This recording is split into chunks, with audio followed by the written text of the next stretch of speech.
जय श्री राम। गाय को हम माता कहते हैं। गाय हमारी माता है और इसलिए हम गौ की महिमा को समझते हैं, गौ की महिमा समझते हैं और ये जानने का प्रयत्न करते हैं कि गौ हमारी माता क्यों है। हमारे पास 4 वेद है। ऋग वेद में गाय को अघन्या कहा गया है, मतलब उसका वध वर्जित है। ऋग वेद में गाय को अघन्या कहा गया है। ये उस समय की बात है जब पूरा सिविलाइजेशन मांसाहारी था। लोग जीवों को मार करके अपना जीवन यापन किया करते थे। जब लोग अपने जीवों को मार करके अपना जीवन यापन किया करते थे, उस समय के ऋग्वेद में लिखा हुआ है गाय को अघन्या, गाय की हत्या पाप है। ऋग्वेद के बाद यजुर्वेद कहता है गौ को अनुपमेय, गाय की कोई उपमा नहीं है।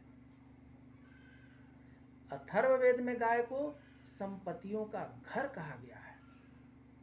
जिसके पास गाय होगी उसके पास संपत्ति होगी, संपदा होगी, लक्ष्मी होगी, ऐसा कहा गया है।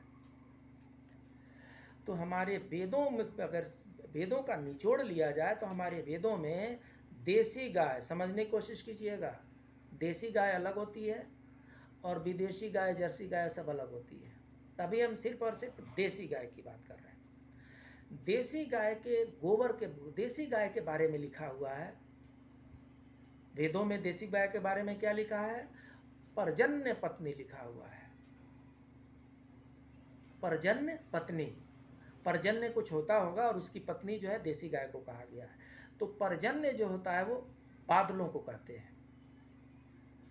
तो जो गाय है उनको वेदों में पर्जन्य पत्नी कहा गया है, मतलब बादलों की पत्नी कहा गया है। इसका मतलब ये हुआ कि बादल वहीं पे वर्षा करेंगे जहां देसी गाय होगी। जहां देसी गाय होगी बादल वहां पे वर्षा करेंगे।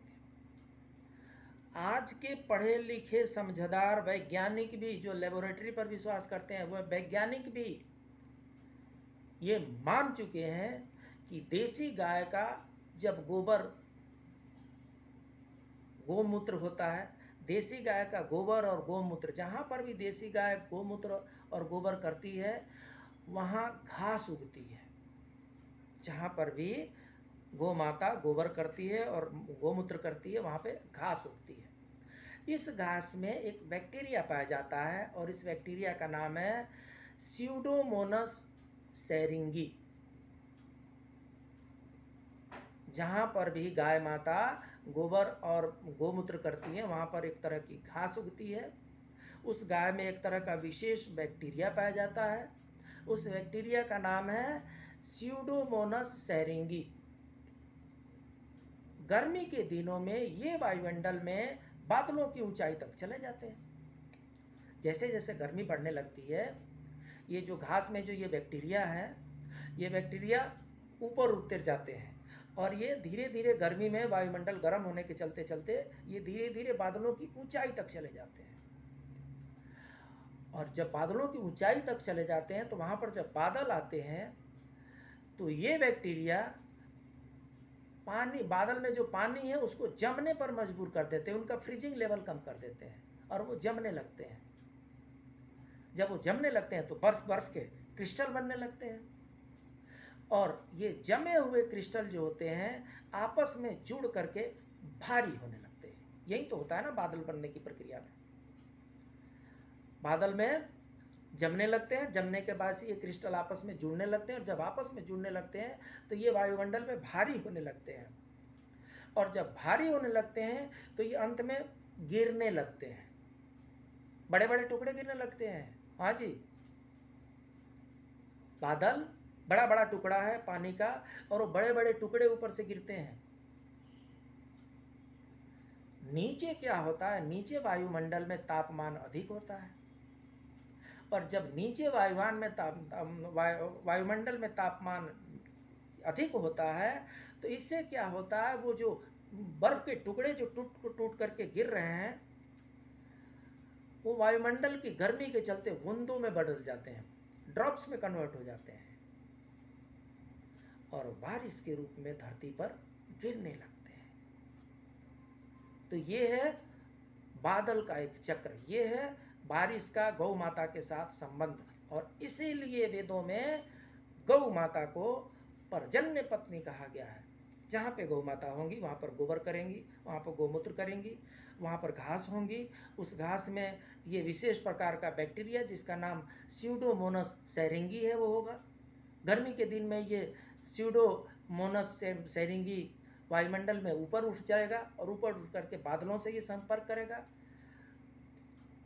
उनको फ्रीजिंग करना शुरू कर देगा और फ्रीजिंग होने से वो हेवी होकर के गिरेंगे और वायुमंडल की गर्मी के चलते वो बर्फ के टुकड़े बूंदों में कन्वर्ट हो जाते हैं, छोटे छोटे बूंदों में कन्वर्ट हो जाते हैं और वो धरती पर गिरने लगते हैं, जिसे हम बारिश कहते हैं। इतना ही नहीं है, विद्वानों ने कैलकुलेशन किया है और उनके कैलकुलेशन के अनुसार एक गाय अपने जीवन काल में, सिर्फ एक गौ माता अपने जीवन काल में लगभग 4 लाख, 4.25 लाख, 4,10,000 मनुष्यों हेतु एक समय का भोजन जुटाती है। एक गौ माता लगभग 4,10,000, लगभग 4,10,000 मनुष्यों के एक समय का भोजन गौ माता से उत्पन्न होता है। जबकि कुछ नराधम हैं जो गौ माता को काटते भी हैं।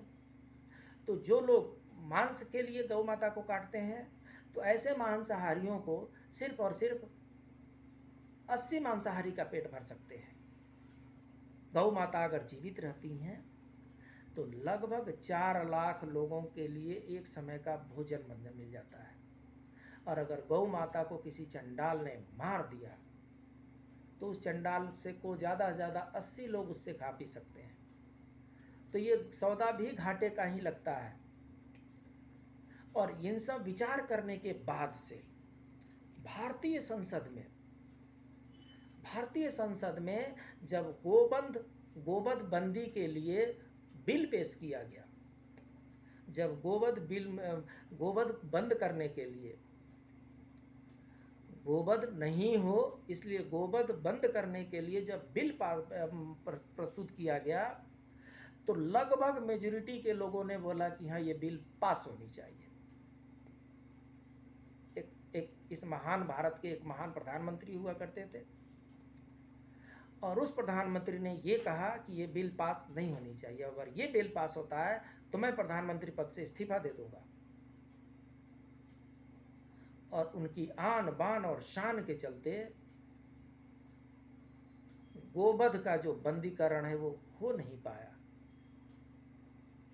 गौ माता जो है पर्यावरण के हितैषी हैं और गौ माता हम सबके पोषक हैं और इसीलिए हम उन्हें माता कहते हैं। आइए हम सब गोवंश का संरक्षण करते हैं। गौ का संरक्षण करेंगे, हमारा भी संरक्षण होगा। बादल आएंगे तभी ये प्रकृति रहेगी। अगर बादल ही नहीं रहे, जल ही नहीं रहे तो जीवन कैसा।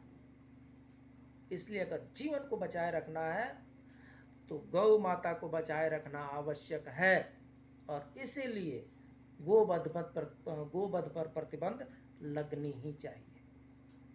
प्रेम से बोलिए जय श्री राम।